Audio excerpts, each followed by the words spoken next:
Humarap na sina Senator Joel Villanueva at dating Senator Bong Revilla sa DOJ kaugnay ng isinasagawang imbestigasyon sa umano'y maanumalyang flood control projects. Magkahiwalay na nagtungo sa opisina ng DOJ sina dating Senator Bong Revilla at Senator Joel Villanueva para magsumite ng kani-kanilang counter affidavit para sa mga kinakaharap na kaso kaugnay ng mga reklamong graft, bribery, katiwalian at malversation sa umano'y palyadong flood control project sa Bulacan. Si Senator Bong Revilla in these 6 cases, responded na po siya sa isa.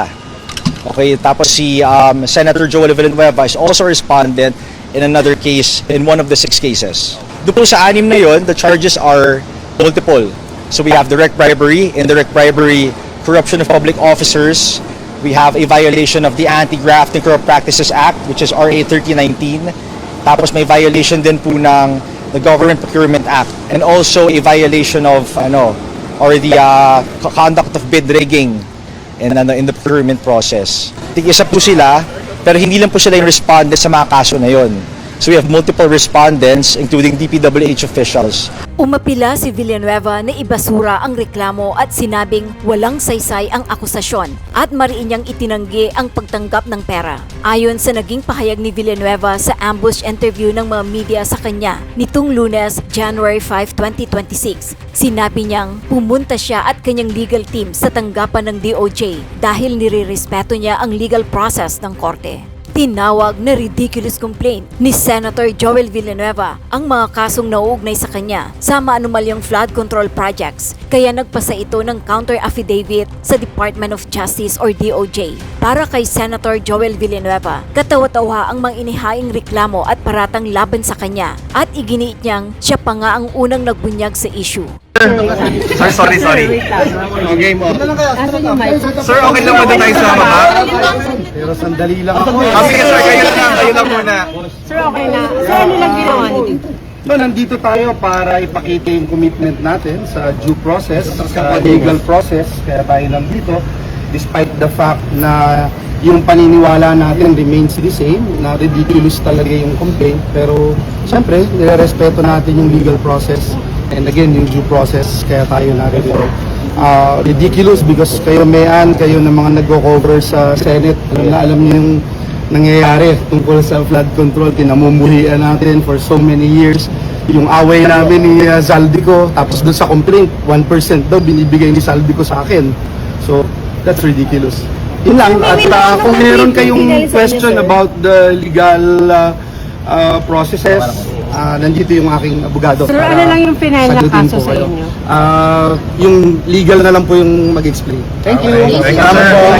Iginiit naman ng kampo ni Revilla na walang batayan at ebidensya ang kaso at itinuturing nila itong panghaharas. Ayon sa abogado ni Revilla, hindi kapanipaniwala at walang sapat na basihan ang mga kaso laban sa dating senador dahil umano'y nakabatay lamang ang mga ito sa sabi-sabi at sa mga hindi mapagkakatiwala ang source. I'm Attorney Francesca Lourdes M. Senga. Her client, former Senator Ramon Bong Revilla Jr., appeared today and he filed his counter affidavit to directly address the baseless allegations raised against him. So why do we say that the complaint is baseless? Well, the complaint is based on incredible and incompetent evidence. In fact, it's based on hearsay and it comes from an incredible, unbelievable, and unreliable source. You know, even my students in law school would know that a complaint cannot be based on allegations that do not show the acts and omissions constituting the elements of the crimes charged. That kind of complaint would have no place in this preliminary investigation. A charge against an individual cannot be based on the mere say-so of an unreliable source. And in this case, unreliable, unbelievable witnesses.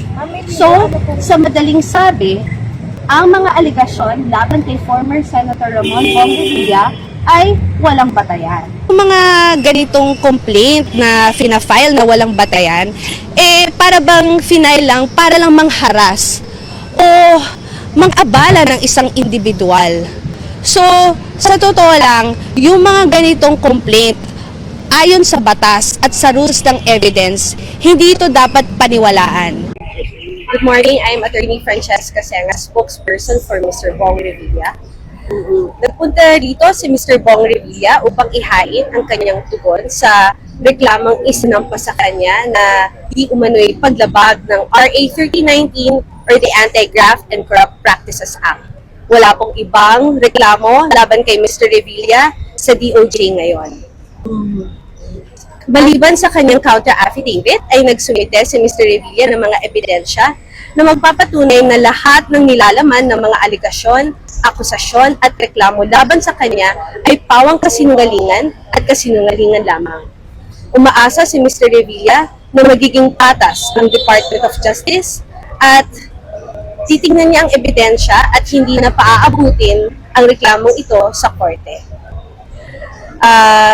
With that, we will make no further statements and we will let the legal process take its course and that will be all. Thank you. Yung anong evidence mo baka pwedeng may mapanggit? We have no further statements at this time. Thank you. Agad din siyang umalis matapos ihain ang kanyang depensa sa magkakahiwalay na reklamong isinampal laban sa kanya. Bukod kay Senator Joel Villanueva at dating Senator Bong Revilla, muli ring humarap sa kagawaran ang mga dating DPWH engineers na sina Henry Alcantara, Bryce Hernandez at JP Mendoza.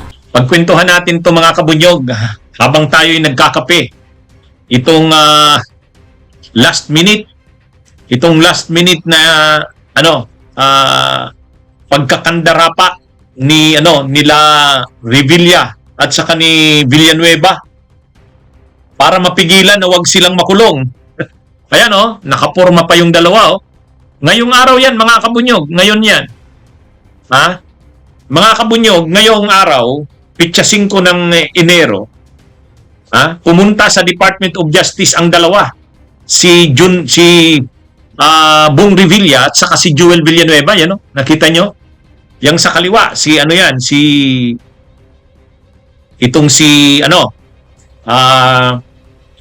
itong nasa kaliwa, yan si Bong Revilla.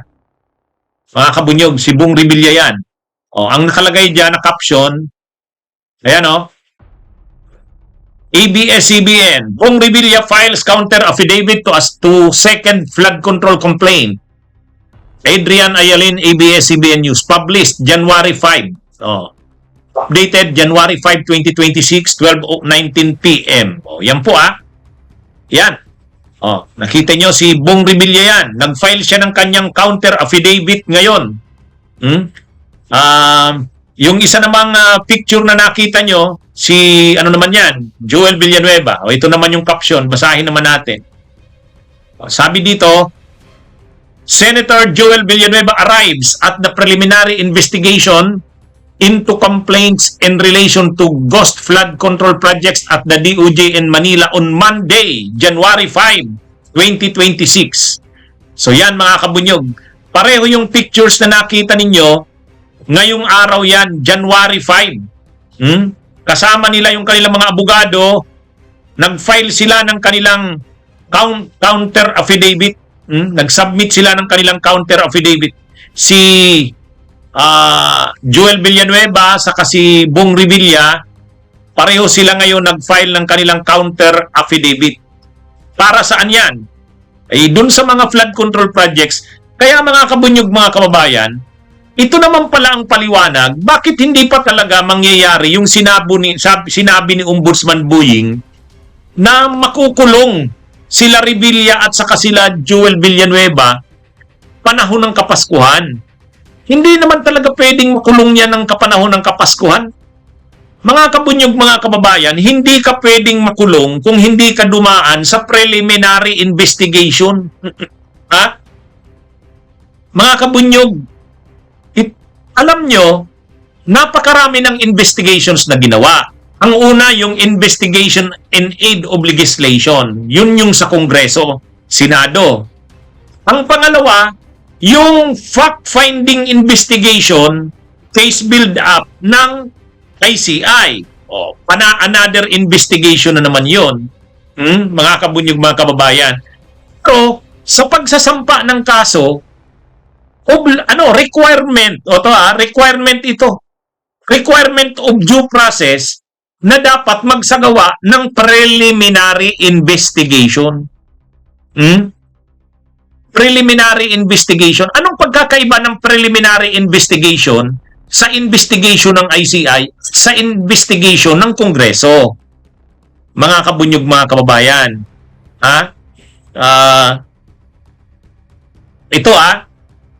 Lahat po yan investigations. So, medyo magtuturo ako ngayon ng legal procedures natin. Lahat yan investigation.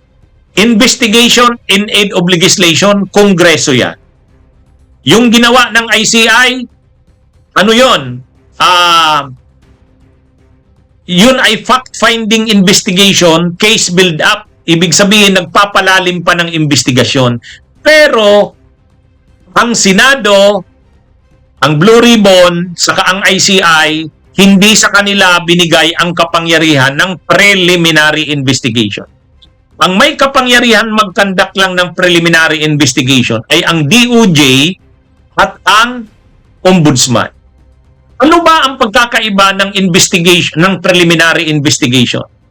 Ang preliminary investigation, mayroon ng formal na complaint, ang tawag doon criminal complaint, may na-file ng criminal complaint, formal ng reklamo yan, ibibigay mo na yung kopya doon sa respondents. Pagpapaliwanagin mo siya, ang tawag doon, i-require mo siyang mag-submit ng kanilang counter affidavit. Yan po yung procedure. Kapag nasa preliminary investigation na, formal na yugto na yan, ikaw ay tinitingnan na bilang respondent. Kaya siseryosuhin mo na yan. Pag ang tawag na dyan, preliminary investigation, mga kabunyoga, pag tinawag na preliminary investigation, ibig sabihin yan, respondent ka na. Hindi ka pa naman akusado. Ang akusado kasi, pag nasa korte na ang kaso, accused na ang tawag. Pero kapag ano ka pa lang, ibig sabihin, ikaw yung nakikitang dapat managot, ang tawag doon, respondent. Respondent. Ha? Pag linagay ka na respondent, seryosuhin mo na yan. Ang gawin mo, ang husayin mo na yung sagot mo, paliwanag mo. I-present mo na yung mga ebidensya mo. Bakit? Kasi ang kasunod niyan ng preliminary investigation, kaso. Kapag kaso, sa korte na yan. Ngayon, mga kabunyog, mga kababayan, hindi naman talaga pwedeng arestuhin itong sila Bong Revilla, Jewel Villanueva, Bingo Estrada, kasi hindi pa naman pala tapos ang preliminary investigation. Ito naman si Ombudsman Boying nag-anunsyo na magkakaroon na daw ng warrant of arrest, hindi pa pala tapos ang preliminary investigation.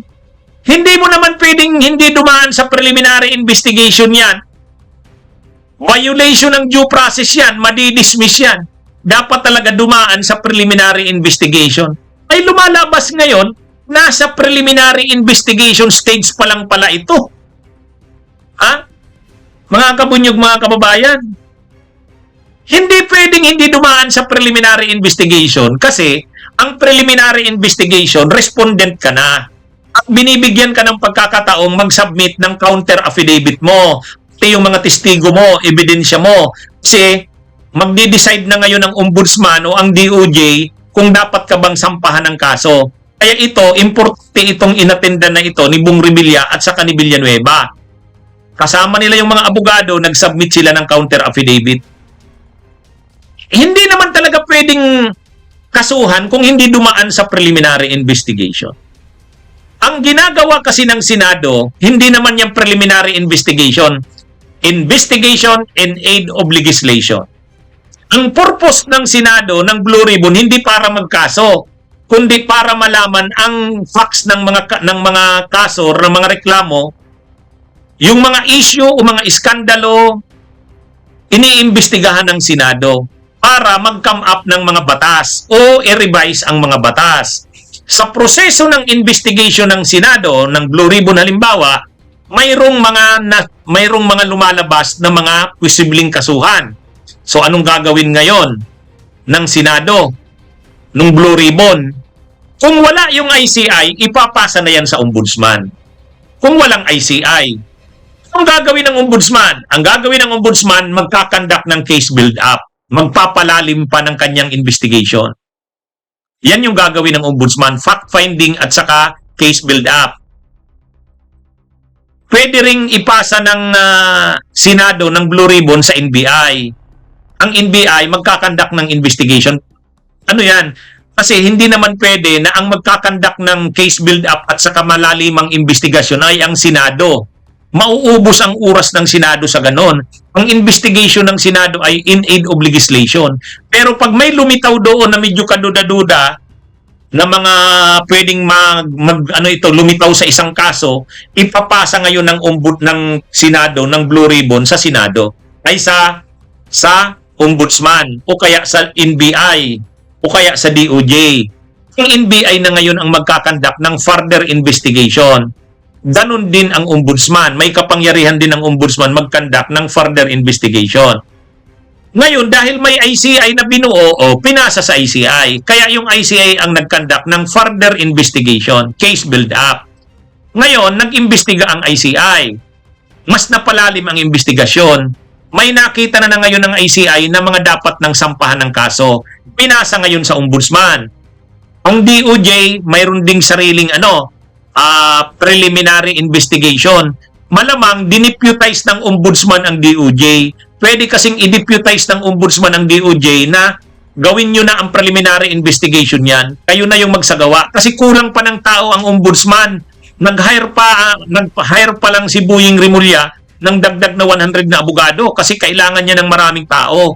So ang ibig kong sabihin mga kabunyog, mga kababayan, itong nangyayaring preliminary investigation, ito na yung formal na phase o yugto.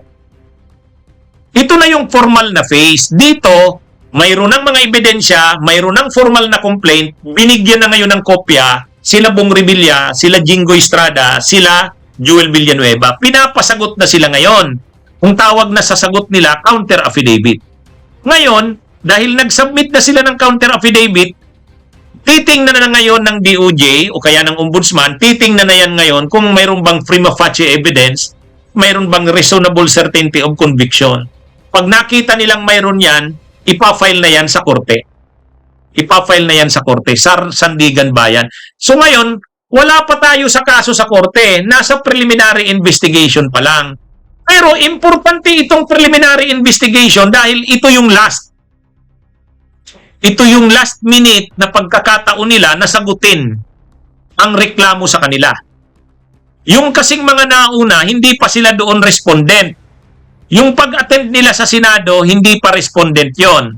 Yung pag-attend nila sa ICI, hindi pa respondent yon. Resource person. Sa pagkakataong ito, respondent na sila. Ibig sabihin, pinangalanan na sila na kayo ay posibleng makasuhan, ayusin nyo ang sagot dito. I-submit nyo ang inyong counter affidavit.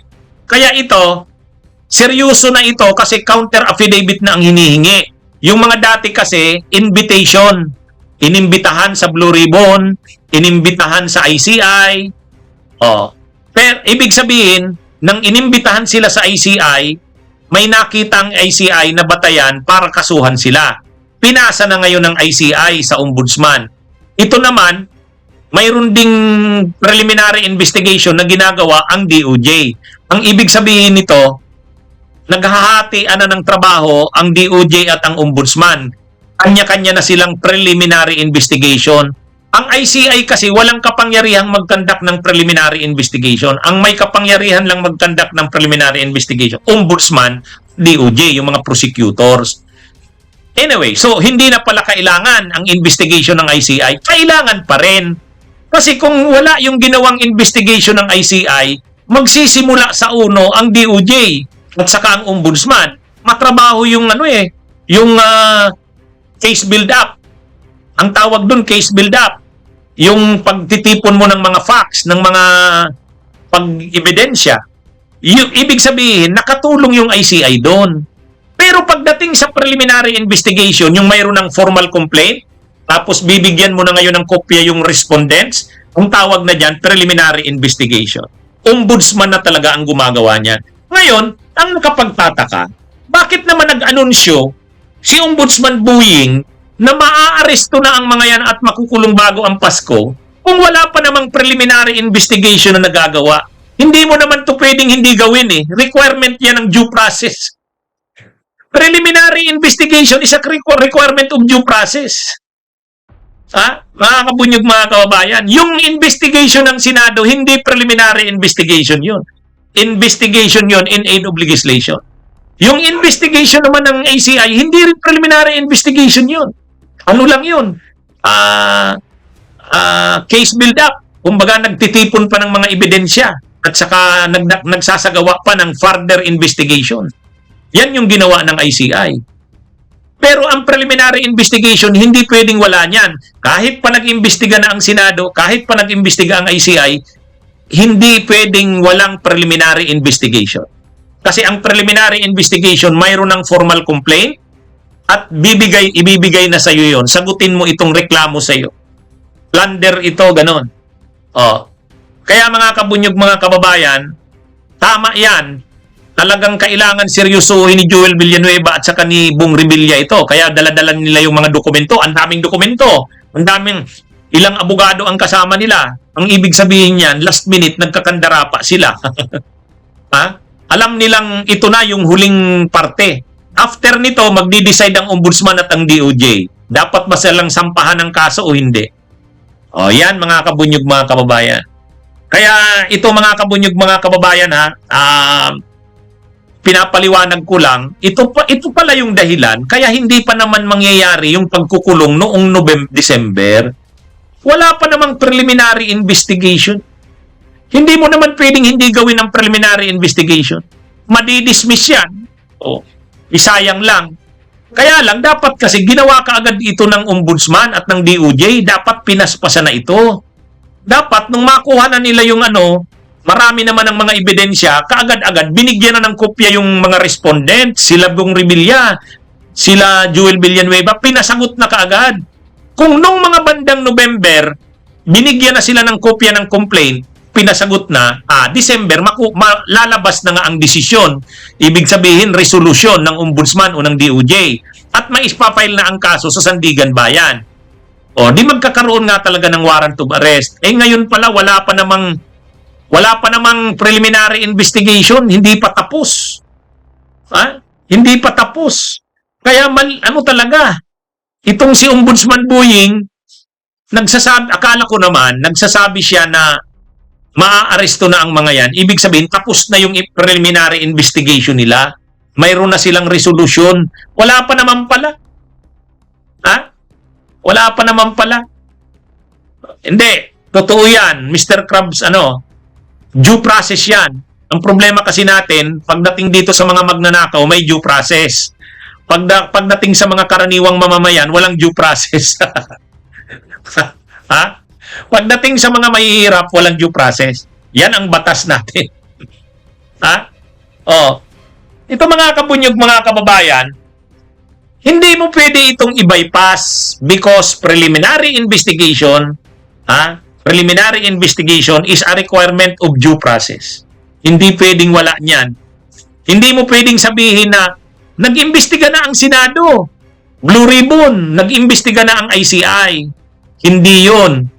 Ang Blue Ribbon in aid of legislation. Inimbitahan doon ang mga yung mga resource person. Ibig sabihin mga yan, magbigay linaw. Ngayon, pagdating sa ICI, inimbitahan pa rin sila. Resource person pa rin yan. Hindi pa bilang respondents. Hindi pa. Ngayon, pagka nakitang may mga ebidensya sa'yo at mayroon ng reklamo na isinampa sa'yo, formal complaint, kailangan mo nang sumagot ng formal. Pati mga ebidensya mo, pati mga testigo mo, isubmit mo na. Anong paliwanag mo dito sa akusasyon sa'yo? Ang tawag na dyan, preliminary investigation. Ito na yon. So, nandito na sa stage ng preliminary investigation. Mayroon ng criminal complaint, mayroon ng counter affidavit sila sila Joel Villanueva at Bong Revilla. Magdi-decide ang prosecutor ngayon at ang ombudsman. Dapat ba talaga silang sampahan ng kaso? Pag nagsabing may prima facie evidence at mayroong reasonable certainty of conviction, sasampahan na ngayon. Information na yan, ang tawag yan. information will be filed sa Sandigan Bayan. And once ma-file sa Sandigan Bayan, mag-i-issue ng warrant of arrest. Ako, sa tingin ko, itong buong buwan ng Enero, preliminary investigation yan. Baka mga katapusan ng Enero o unang linggo ng February, lumabas na ang resolution. Kung ang resolution ay against kila Bong Revilla at Villanueva, mga February masasampa na ang kaso. Pag naisampa ang kaso, mga after 1 week, 2 weeks, pwede nang lumabas ang warrant of arrest. Yan yung mga mangyayari, mga kabunyog. Si Cheese, The Lost Landscapes, wala pa, hindi pa yata pinapadalhan si Cheese ng subpina para mag-submit ng counter affidavit. Wala pang naibibigay na criminal complaint. Kailangan kasi ang matanggap nila criminal complaint eh. Criminal complaint. Bakit kailangan ng criminal complaint? Kasi yan yung formal na complaint. Yan yung formal na complaint. Pagka tatanggap mo kasi ang criminal complaint, nakalagay talaga doon ano yung mga sinasabing krimen mong nagawa.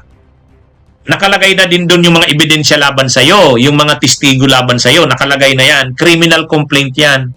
Naka-attach dyan yung mga affidavit ng mga witnesses laban sa'yo. Naka-attach din dyan yung mga documentary evidence laban sa'yo. Sasagutin mo yon. Sasagutin mo yon. Ang sagot mo, ang tawag doon, counter affidavit. Counter affidavit. Yung pag-attend doon sa Senado, Blue Ribbon, at yung pag-attend sa ICI, hindi ka naman required magdala ng counter affidavit mo. Kasi wala pa namang criminal complaint sa iyo eh. Dito, mayroon ng criminal complaint na dapat mong sagutin ng counter affidavit. Ito na yung preliminary investigation. Pagkatapos nito, resolution na ngayon kung dapat kang kasuhan o hindi. Yan yon. Kaya, bakit nag-anunsyo si Ombudsman Buying na maaaresto na by February, ay by December 15, magpapasko na sa kulungan, hindi pa naman pala tapos. Hindi pa naman pala tapos, mga kabunyog, mga kababayan. Sabi ni Confidential Friends, tingin niyo po ba, attorney, makakalusot uli si Villanueva gaya ng paglusot niya kay Martires? Kung sa ebidensya, mahirap. Kung sa ebidensya, ang sabi ng mga abogado nila, wala daw naman matitibay na ebidensya kay Villanueva at kay Revilla. Anong walang matibay na ebidensya?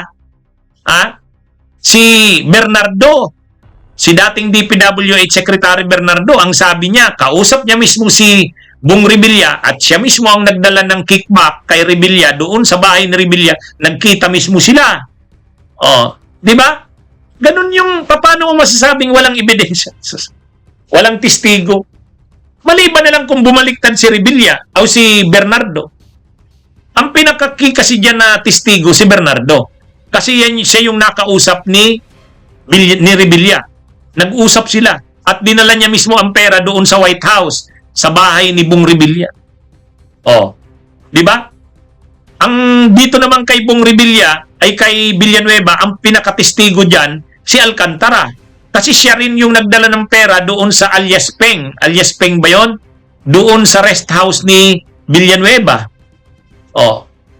Sasabihin na naman niya ni Villanueva, hindi naman siya ang tumanggap.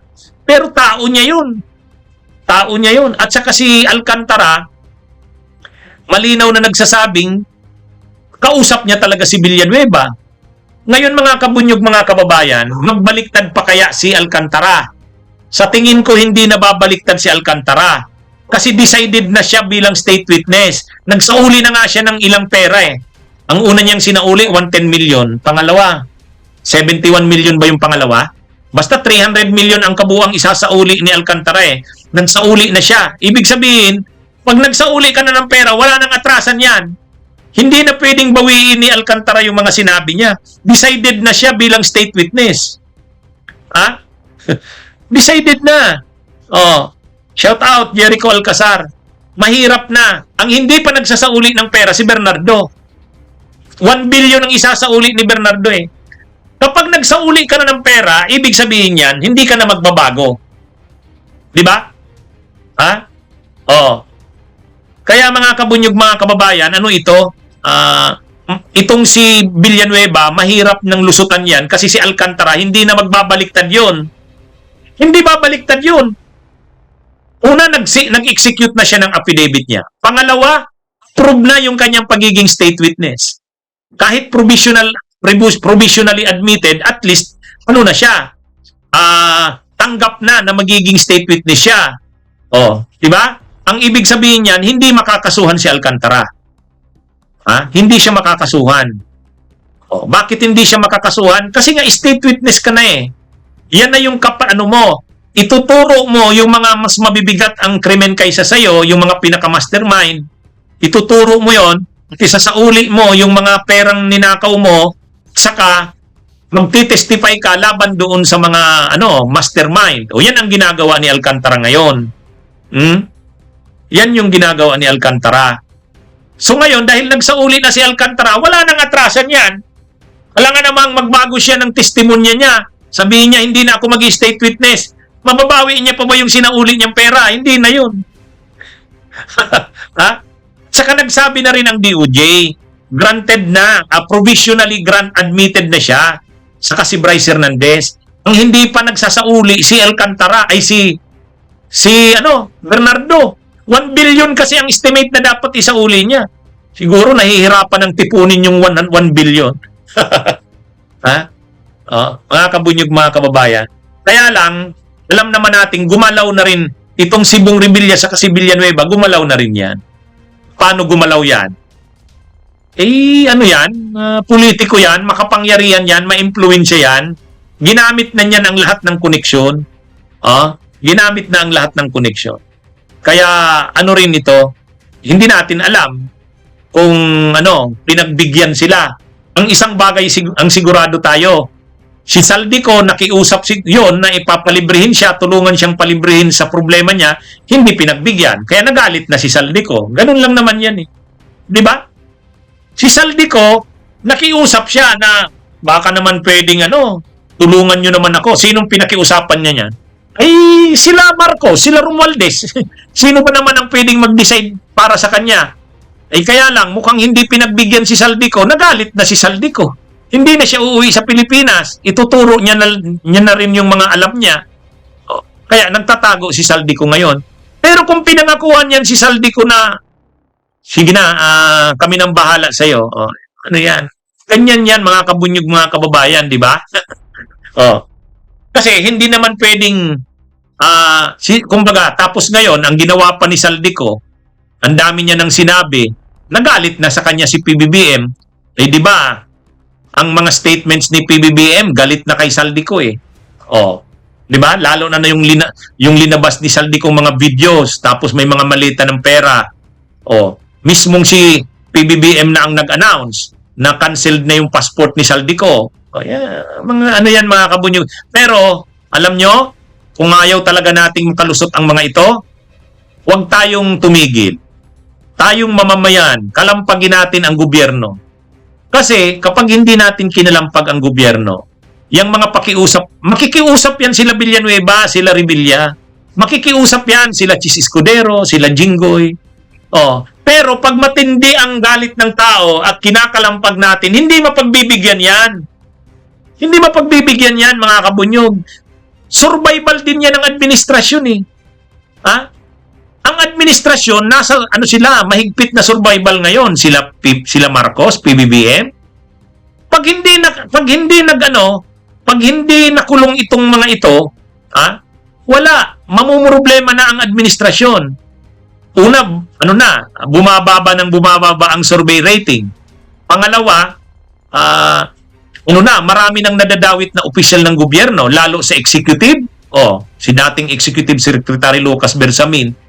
Ang taong bayan talaga maghahanap na sa gobyerno ng may makulong.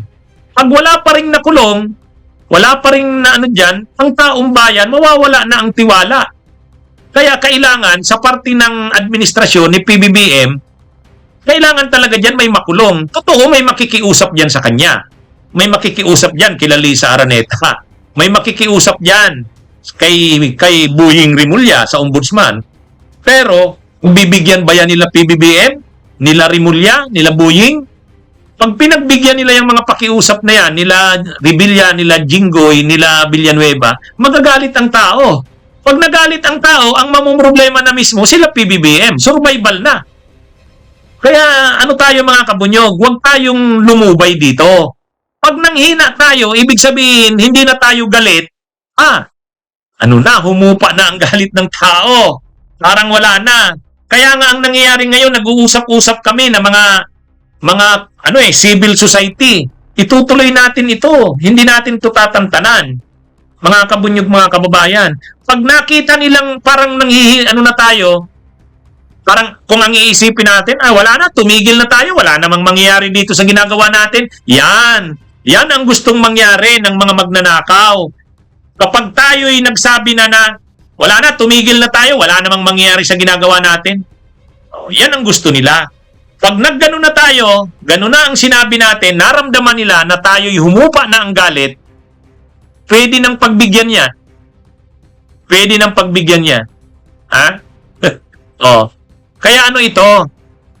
Hindi ito pagbibigyan ni PBBM dahil siya mismo nasa survival na rin Pero kapag humupa ang ating galit, naramdaman yan ng administrasyon na parang ang taong bayan ay resigned na. Wala namang mangyayari. Ano na yan? Mag-ano na yan? Hinihintay lang nilang tumagal ang issue na to, humupa ang galit. Pag humupa ang galit, sige na, ano na tayo? Nalampasan na natin ang matinding galit ng taong bayan. Kaya hindi, huwag ka tayong papayag, mga kabunyog. Sana nagkakaisa tayo sa ganyan. Samahan nyo ako lagi sa ating mga talakayan. I-update ko kayo. Okay, ikulong na yan. Bakurakot, tama si Newton Rapsons. Okay? Ang topic natin to is about flood control project. Marami na kasing narekomenda na sampa ng kaso. Marami naman diniretso na sampa ng kaso. So, tignan na lang po natin kung sapat yung ebidensya para ba makasuhan yung ibang mga senador, yung ibang mga miyembro ng Kongreso, at kung sila ba ay susunod na makukulong. Yun ang tanong kung hindi malakas ang ebidensya, di hindi makukulong. Yun lang naman yun. Kung hindi malakas ang ebidensya at hindi sumapat, certainty of conviction, the reasonable certainty of conviction, di wala. Diba? Hindi. Sa tinalaan natin ito mga kaklira, ayoko naman maging negatibo dito. Masakit din naman to para maging negatibo. Pero ito ba ang hinihintay ng mga naiinit? Ito ba hinihintay ng mga naiinit na dapat may politikong makulong? Diba? Ang tanong dito nga, mga kaklir, ang gusto ng Pangulo, dapat matibay ang ebidensya. Diba? Baka sa kamukat-mukat yan, katagal-tagal niyan. Ang mangyayari niyan, madismiss. Ayaw ng Pangulo nun. Kung kaso. Kung ebidensya, ebidensya. Diba? So, mga kaklir, may in-explain naman sa atin, ang DBM. Yun daw bang insertion ay illegal per se? Sabi ng DBM, hindi to illegal per se. Kasi, kahit nga si Sentry, sabi niya, yung mga let's say, proponent, halimbawa, isang tulay sa kanyang distrito, congressman. Kung proponent man itong congressman na to, at kailangan niya talaga ng tulay sa lugar niya, at ang pangako naman niya sa kanyang mga constituent ay pagagandahin at paangatin ang buhay ng kanyang mga constituent sa lugar. At itong tulay na to, mga kaklir, insertion, halimbawa, hindi, kailangan namin ng tulay, pwede bang i-insert yan? Ito ang halaga niyan. Ito ang halaga niyan. Ito ang halaga niyan. At yung tulay na yun ay nagawa naman, mga kaklir. Nagawa ng maayos. Hindi substandard, operational, existing, effective. Hindi siya bawal. Kasi, kinailangan mo lang na mag-insert ng pondo na yan at walang kickback para sa constituent mo. Yun ang paliwanag ng DBM. Hindi porket sinabi na, ay may insertion si Maylin, si Congressman Maylin, o may insertion si Senator Adictus. Hindi ibig sabihin automatically, ang sabi ng DBM, hindi automatically illegal yun. Pero kung may kickback at hindi talaga nagawa yung transaksyon, katulad doon sa sunog apog noong 2017 pa, diba? Yun ang dapat na idinidimanda. Kasi kung sino man yung proponent niyan, dapat he sees to it na yung ginawang proyekto dyan, tama. At hindi ito basta iiwan ng kontraktor dahil bayad siya ng tama. Diba? At ikaw na dapat, na proponent, pag hindi yan nagawa, ikaw na mag-start na magdemanda dyan o makipagtulungan ka sa local government para mademanda yan. Diba? Ito yung susunod kapag. Sige mga klit, tuloy natin yung kwento. Ito yung news.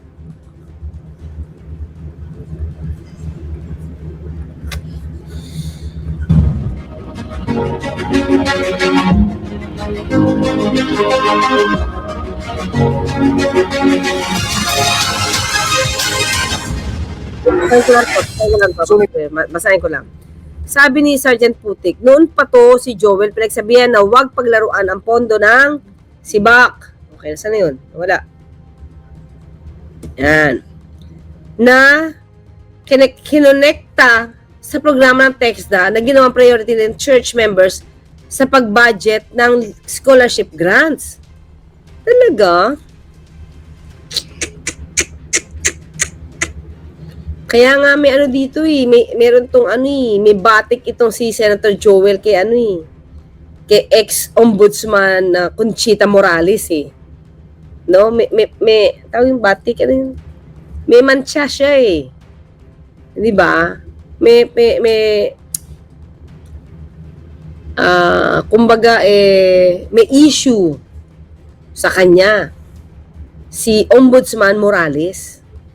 Dahil nga tapos, ang naging issue pa ng pag-dismiss doon, parang technicality. Diba? Pabayaan talaga yung kaso nito. Natulugan. Hindi napansin ni Conchita Morales na natulugan. At isa siya sa pwedeng masisi kung ba't natulugan yung kaso. Diba? Hindi pwedeng kay Hindi pwedeng kay Ombudsman Martires lang. Kasama si Conchita Morales doon. Sa Justice Department sina dating Senador Bong Revilla at Senator Joel Villanueva para sagutin ang mga reklamo laban sa kanila kaugnay ng flood control corruption scandal. Ang detalye sa agenda report ni Liza Bonzo.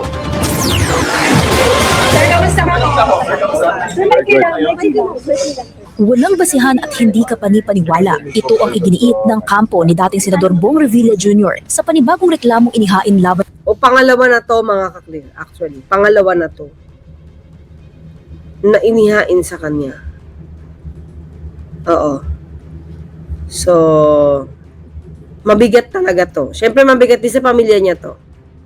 Lalo na kung tinuturo siya. Sa kanya, kaugnay ng isa na namang flood control project sa Bulacan. Kaninang umaga, nagsumite ng kontrasalaysay ang dating senador sa Department of Justice. Kinumpirma ng legal counsel ni Revilla na ito ay panibagong reklamo. Sa madaling sabi, ang mga aligasyon laban kay former Senator Ramon Bong Revilla ay walang batayan. Yung mga ganitong complaint na pinafile na walang batayan, para bang final lang, para lang mangharas o mang-abala ng isang individual. So, sa totoo lang, yung mga ganitong complaint, ayon sa batas at sa rules ng evidence, hindi ito dapat paniwalaan, hindi ito dapat pakinggan, dahil ito ay walang bigat at walang halaga. But anyway, mga krig nito, syempre as a lawyer, aralin natin yan. Kung ako din yung lawyer ni Senator Bong Revilla, ganun din yung sasabihin ko. Siyempre, depensa yun Depensa yun. Ang problema kasi ganito. Halimbawa, ganito Okay. May proyekto. Actually, alam ko may proyekto. May pinakita sa dating video na may groundbreaking pa. Basta binisita ni Senator Bong Revilla sa Bulacan. Right? Bulacan eh. Bulacan ba to? Hindi, sa Manila pa to. Diba? And, kung maipapakita kasi ng ombudsman na yung proyekto na yun ay ghost. Diba? Halimbawa na groundbreaking ghost. Siya yung proponent. Mahirapan siya makaligtas dun. Kung gano'n ang sitwasyon. Okay? Kasi, kita mo na agad na mukhang pinagkakitaan pag ghost project. Especially if you're the proponent. Ang tanong ganito, bakit siya madidimanda? Kung proponent lang siya. Kung hindi ginawa ng kontraktor, dapat kontraktor lang. But, you're the proponent, ikaw dapat ang nagpo-push. Diba? Parang tennis court sa Baguio. Diba? Kung ikaw ang may paggawa nun, dapat you see to it na hindi siya substandard. Kasi ikaw nagpagawa. So, pag naging substandard yan, kita-kita mo bitak-bitak agad yung tennis court. Yeah? At hindi malaruan. At sabi ng mga players doon, hindi na nila nalalaro dahil bitak-bitak. Diba? So, sinong pwede managot dun?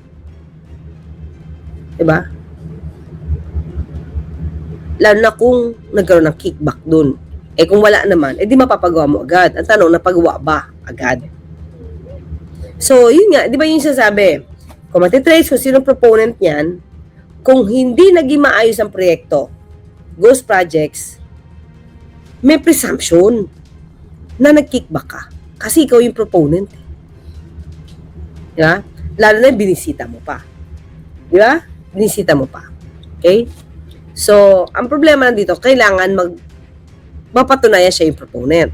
So, sinong papatunayan niya? Yung district engineer. At sino yung mga district engineer? Sabihin natin si Bernardo Yusek. Plus yung mga district engineer katulad ni Alcantara. Kasi sila na yung magsisilbi as whistleblower. Diba? Kasi normally mga kaklir, alam naman natin, okay, mahirap patunayan yung korupsyon kasi walang mga resibo yan. So, ang pwede na magpatunay dyan, mga kaklir, yung nagbigay ng pera. At kung yung nagbigay ng pera ay credible at mapapakita kung paano niya binigay yung pera, detalyado, at kapag pinawala siya, kahit walang paper trail yan, mga kaklir, pwedeng pumasok. Kasi yung testimonya mismo ay ebidensya na. Hindi lahat ng ginagawang krimen may resibo. Yes, may ebidensya, pero yung iba, kadalasan walang resibo. Literally, resibo ha. Kasi ngayon, ang sinasabi natin, pag resibo, ebidensya eh. Okay?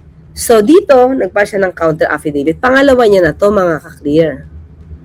Pangalawa niya na to. Lumalabas pangalawa na niyang kaso. Diba?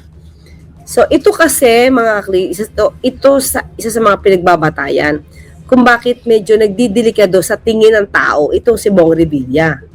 Diba? Ito. Nasabi, nung nakarang hearing po, about the 600 million kay Senator Joel po. O, Ang totoo po nun, yun po ay multipurpose building. Ang request niya po talaga.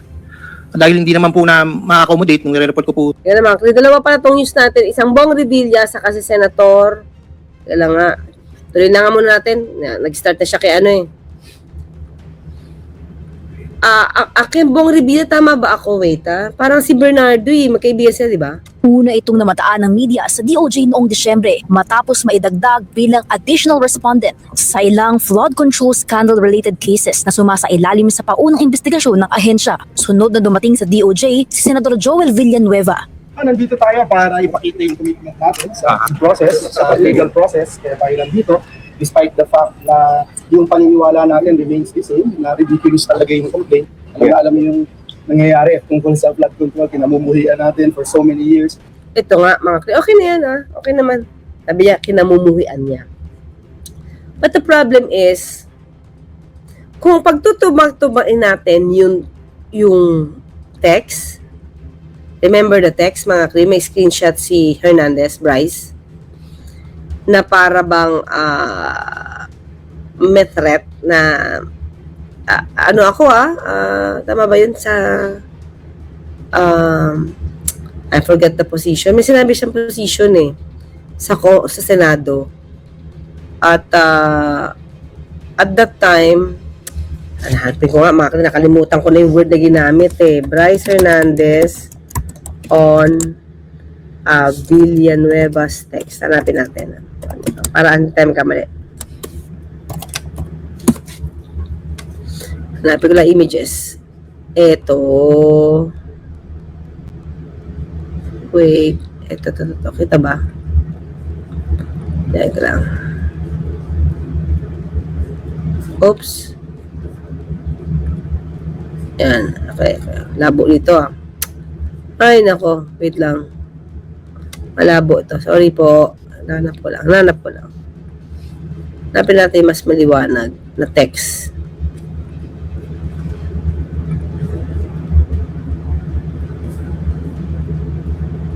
Ito.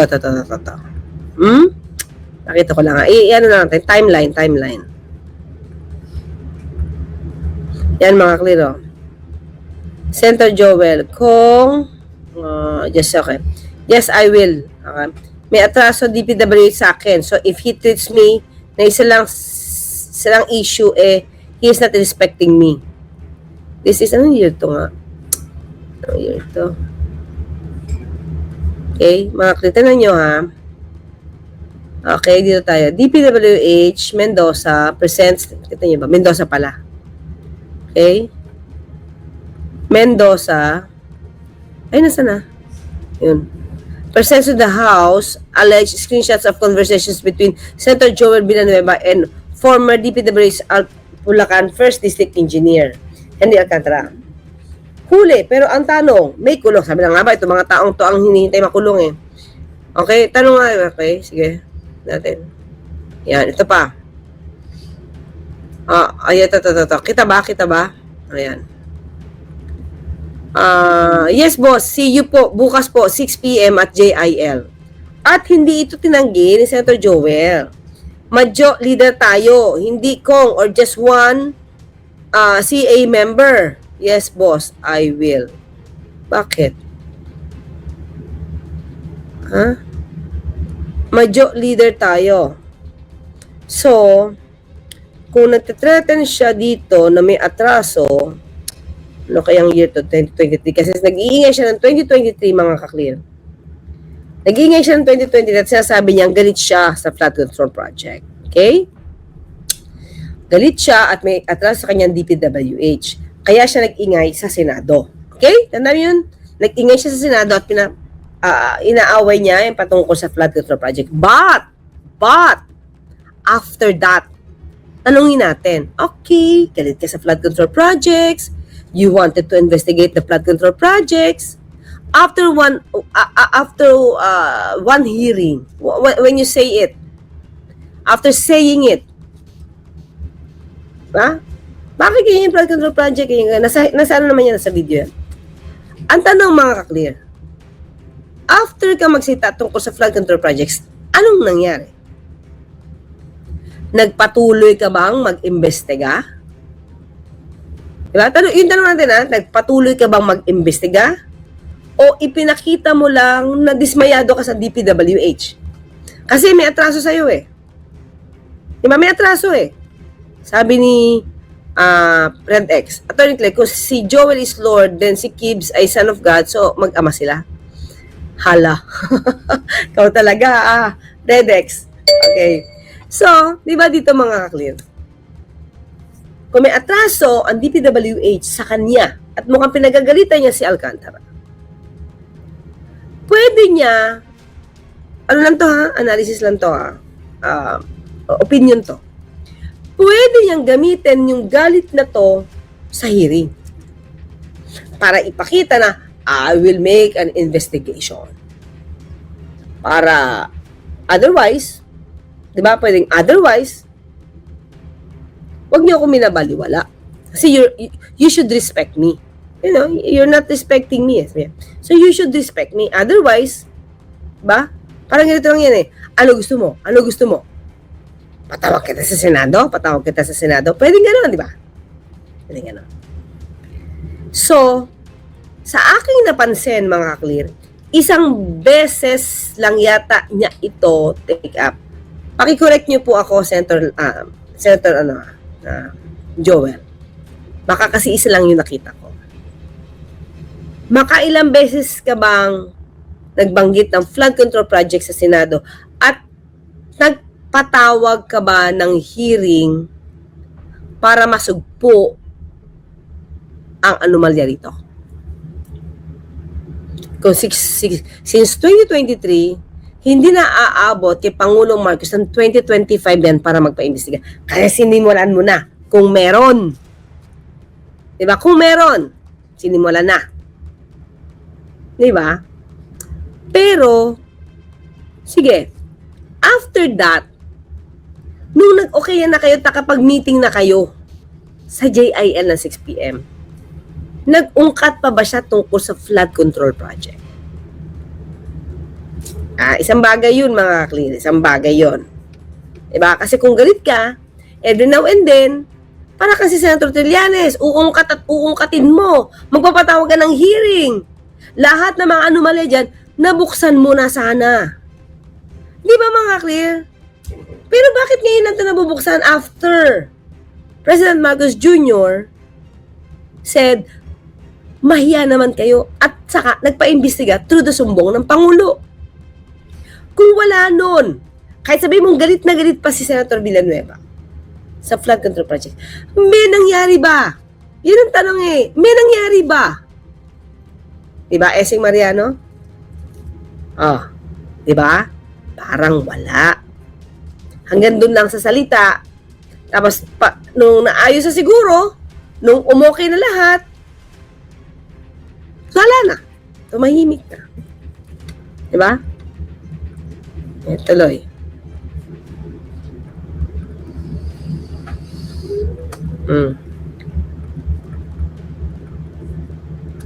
Yung away namin ni Saldico, tapos doon sa complaint, 1% daw binibigay ni Saldico sa akin. So, that's ridiculous. Ayon sa abogado ng senador, nagsumite na rin ng kontrasalaysay si Villanueva bilang tugon sa aligasyong tumanggap umano ito ng milyones na kickbacks mula kay dating Bulacan 1st District Engineer Henry Alcantara. Mr. Alcantara or Engineer Alcantara is saying that he delivered the 150 million to his aid. He only identified as Peng. Yun lang ang kanyang identification. Pero tanong ko, mga clear, okay. May personal agenda ba? Minsan naisipin mo to eh. May personal agenda ba para ituro si Senator Joel? Si Senator Bong Revilla? Si Senator Cheese? Senator Jinggoy? May personal agenda ba kung hindi talaga sila nasasangkot? Pakinggan natin to, ha. Saan na ba yun?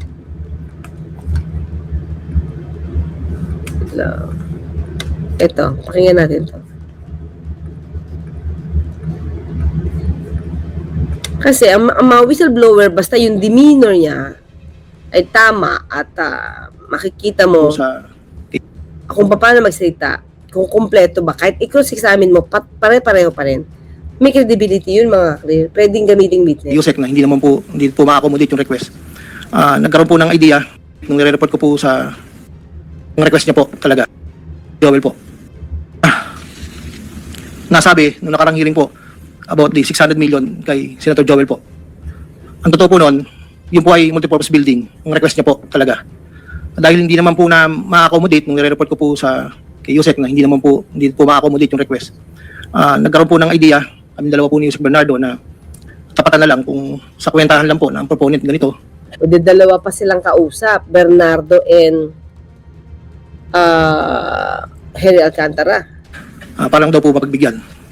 So, nagpasa po ako ng listahan without the knowledge of Senator Joel.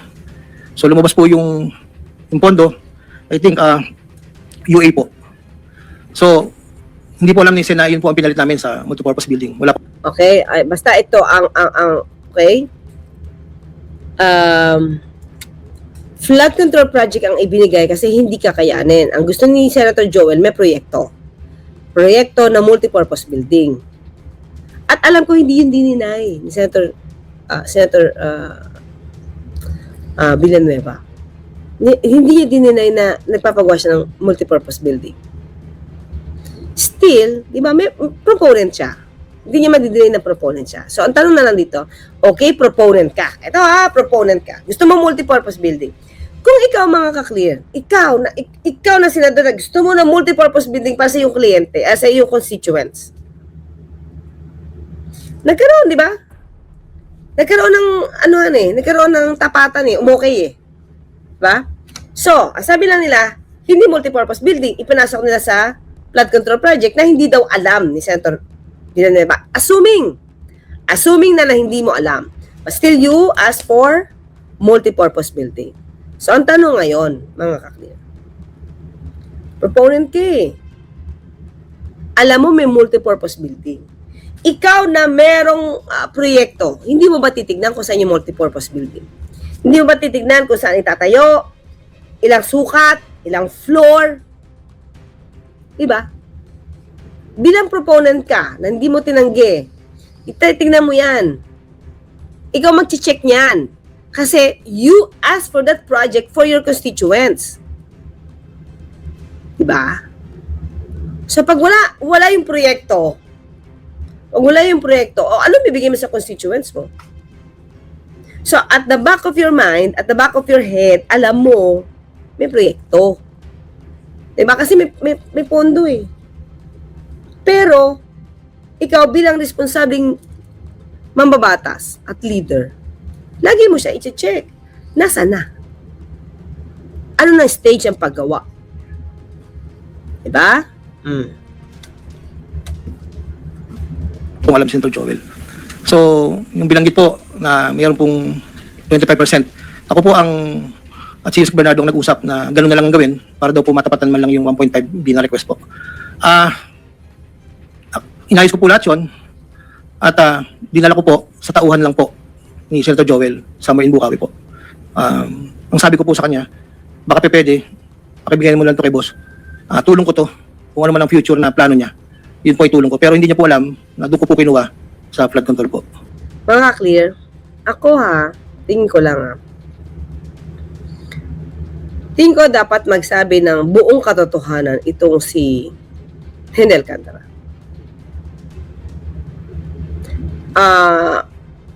Ako sa aking pakiramdam, hindi pa siya tell-all. Sa akin sa DOJ, kasi na siya state witness siya, baka mas marami na siya na-reveal.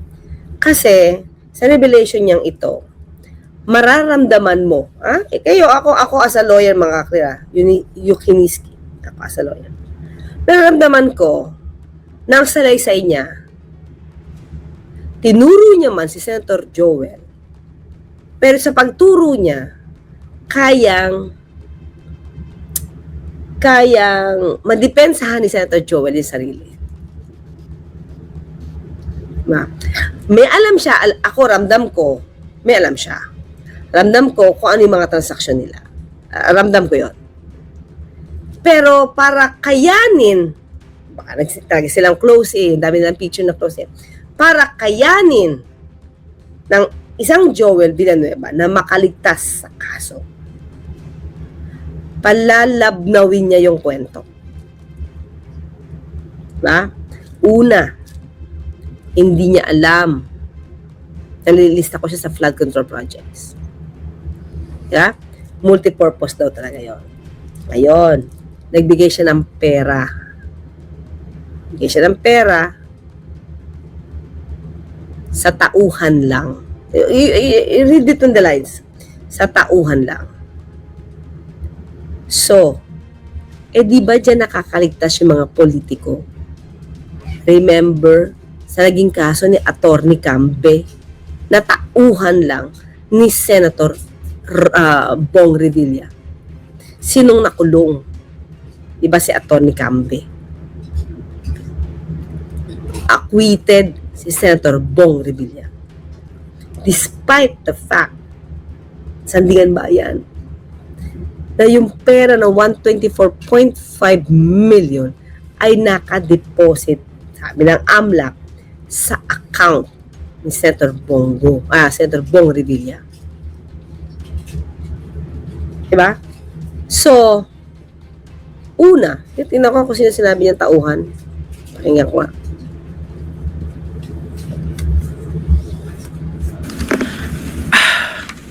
Ang pangapat po, taong 2021, nakilala ko po si Congressman Saldico. Sa pamamagitan din po ng numero po binigay lang po sa akin na yung unang usapan po namin ay susubukan pong makapagbaba ng pondo kung pwede po sa distrito ko. Taong 2022 po, unang bumaba po ay nagkakahalaga ng, tanda ko po, nandito po sa record, ay 519 po ang pagkakatanda ko po. After po noon, 2022, so yung 519 po, Excuse me, engineer. Para mas maliwanag, basahin mo na lang yung sinumpang salaysay mo para hindi ka naliligaw. Opo. Para wala na omit, wala na dadagdag. Mag-stick ka doon sa sinasabi mong Yes, po. sinumpang salaysay. ito po, Simulan mo na lang doon sa simula. Basahin mo na lang ng dahan-dahan. noong Agosto o Setyembre 2021, nakilala kami ni Congressman Saldico. Simulan mo sa simula mo na, yung sa simula nung gist ng yung salaysay. Huwag na yung opening. Okay. So, mga clear ginto, no? Pag ang kwento nitong si Alcantara ay manatiling ganyan, di ba? Hindi niya alam, pinasok namin, pero inamin ni Senator Villanueva na may multipurpose building. Ang pwede na lang dyan, mga clear, na itanong, okay, may multipurpose building ka na request, so what happened to the multipurpose building? Saang lugar? Nagawa ba? Ghost project ba? Ano nangyari? Diba? Kung sa'yo binaksak yung pera eh. Ngayon, tanong, yung tao mo, sino yan? Paano mong binigay? Diba? Paano mong binigay? At matitrace to, most probably, kaya lang, pag marunong magtago yan, hindi mo yan makikita sa bank account. Hindi mo yan makikita sa bank account. Ang magiging ano na lang dito, ang magiging laban na lang dito ni Senator Villanueva, hindi ako tumanggap eh, tao ko. Diba? Kaya lang, nasa yung tao niya. Nawawala na ba? Nagtago na ba? Resign na ba? Ano? Pangatlong tanong, itong taong ito, mga ka-clear, ito yung kwento, ito dapat makita eh. Itong taong ito, it means, ganun kakilala ni Alcantara. Ganun katiwala siya sa tao ni Senator Villanueva. Bakit? Unang-una, si Senator Villanueva, nag-usap sila sa JIL. Right? So, close sila. Close sila. Kaya feeling ko nga, hindi pa nagte-tell all si Alcantara laban kay Senator Joel. Feel ko lang. Kasi meron sila mga sariling usapan na sila lang yung nakikita. At madalas sinabi pa ni Senator Joel na, ano pang kailangan mo? Budget ba? Meron ba dyan? Yung una natin mga video? Ganyan yun eh. So, ang tanong, kung hindi kayo close at hindi kayo dati nakakapag-transact ni Senator Villanueva, bakit ibibigay ni Alcantara sa tao lang si Senator Joel? It means it can be routine. Pwedeng routine na yun sa kanila. Kasi kung 600,000 na ibibigay sa inyo, at hindi mo kilala yung tao na yun na pagbibigyan mo, hindi mo yun ibibigay. At kung taong to ay hindi ito trusted, nung taong pagbibigyan mo, let's say si Senator Joel, hindi dyan magbibigay si Alcantara. Kasi baka Yung taong ito, first time na sila nakita. Hindi ganun yung words niya eh. Kahit gusto niyang ilusot si Senator Villanueva, lalabas at lalabas kasi ibinigay niya sa tao lang. Naglang siya, word na lang eh. Okay, tao lang. But, that's 600,000 pesos. Tama ba? 600 million pala. In cash. How will you just give it to somebody who you do not trust? Or who you do not know? Diba?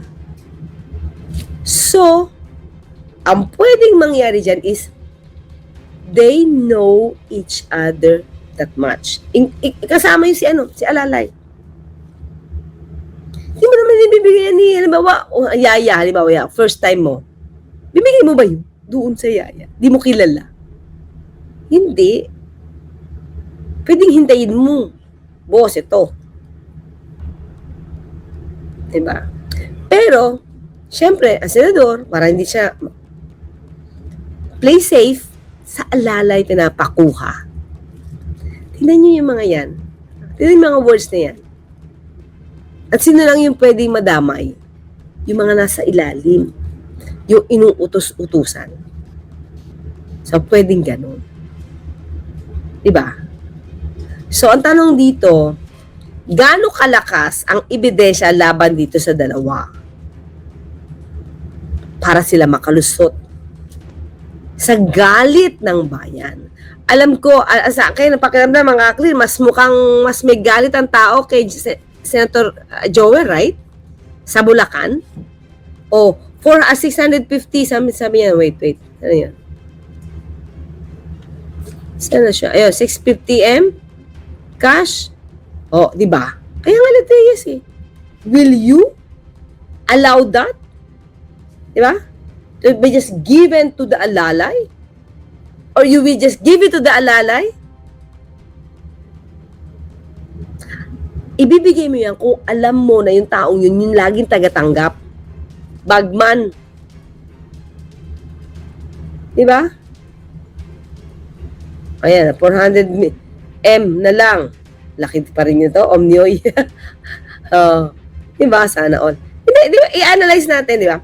Hindi ka magbibigay sa Alalay kung hindi mo yan kakilala or hindi mo yan alam na, trusted ng tao. So, ang tanong, pinatawag ba ni Senator Joel yung Alalay niya? To deny it?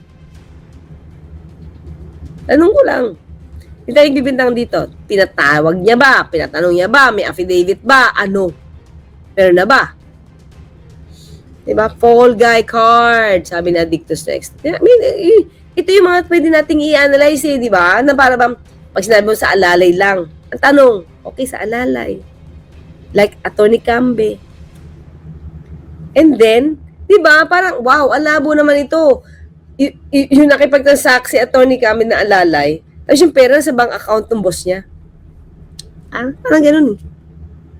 Kaya okay, ang tanong natin, AMLAC, na-check nyo na ba? Diba? Na-check nyo na ba?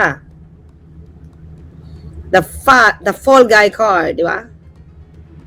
Na-check nyo na ba ang mga assets? Deposits. Diba?